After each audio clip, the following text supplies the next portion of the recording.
अंबरनाथ से एक बड़ी खबर सामने आई है, जहां अवैध रूप से भारत में रह रहे 9 बांग्लादेशी नागरिकों को गिरफ्तार किया गया है। यह कार्रवाई अंबरनाथ पश्चिम पुलिस द्वारा की गई है।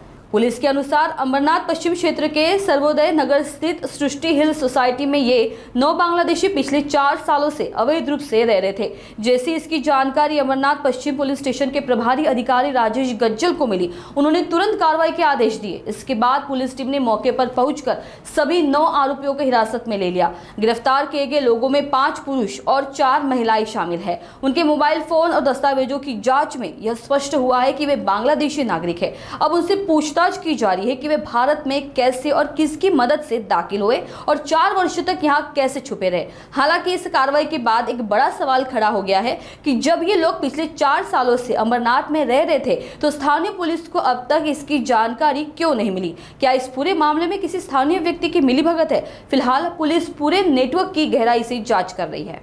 अंबरनाथ पुलिस स्टेशन अंतर्गत ही काल रात्री अंबरनाथ तपास पथकाने केलेली कारवाई आहे।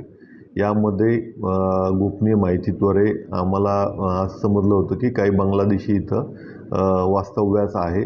मग त्या अनुषंगाने आम्ही संबंधित ठिकाणी जाऊन चेक केले असता यामध्ये 5 पुरुष आणि 4 महिला बांग्लादेशी आढळून आलेले आहेत। त्यांच्यावरती आम्ही पासपोर्ट अधिनियम आणि विदेशी नागरिक अधिनियमाअंतर्गत कारवाई केलेली आहे।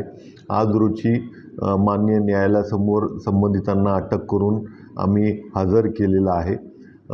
या संदर्भाने आणखी काही विस्तृत माहिती जी आहे ती पोलीस कस्टडीमध्ये संबंधित नागरिक जे ते आल्यानंतर आम्ही सांगू।